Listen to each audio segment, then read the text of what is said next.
ஒரு அப்பாவோட கதை சொல்கிறேன். நம்ம 5 வயசில் இருக்கிறச்சே அப்பாவுக்கு எல்லாம் தெரியும்னு யோசிப்போம். 6 வயசில் இருக்கிறச்சே அப்பாவுக்கு நிறைய தெரியறது அப்படின்னு யோசிப்போம். 8 வயசில் இருக்கிறச்சே அப்பாவுக்கு சில விஷயம் தெரியலன்னு யோசிப்போம். 10 வயசில் இருக்கிறச்சே அப்பாவுக்கு ஒன்றும் தெரியலன்னு யோசிப்போம். 12 வயசில் இருக்கிறச்சே அப்பா ஏதோ பேசுகிறாருன்னு யோசிப்போம். 14 வயசில் இருக்கிறச்சே அப்பா சொல்கிறதெல்லாம் சீரியஸாக எடுத்துக்க கூடாதுன்னு யோசிப்போம். 18 வயசில் இருக்கிறச்சே அப்பாவுக்கு என்ன தெரியும் அப்படின்னு யோசிப்போம். 21 இருக்கிறச்சே அப்பா வளர்றார் அப்படின்னு யோசிப்போம். 23 வயசில் அப்பாவை விட எனக்கு நிறைய தெரியும்னு யோசிப்போம்.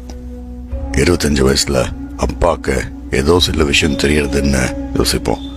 30 வயசில் நம்ம ஏன் இதை அப்பா கிட்ட கேட்கக்கூடாதுன்னு யோசிப்போம். 40 வயசில் எப்படி அப்பா இதெல்லாம் கடந்து வந்தார் அப்படின்னு யோசிப்போம். 45 வயசில்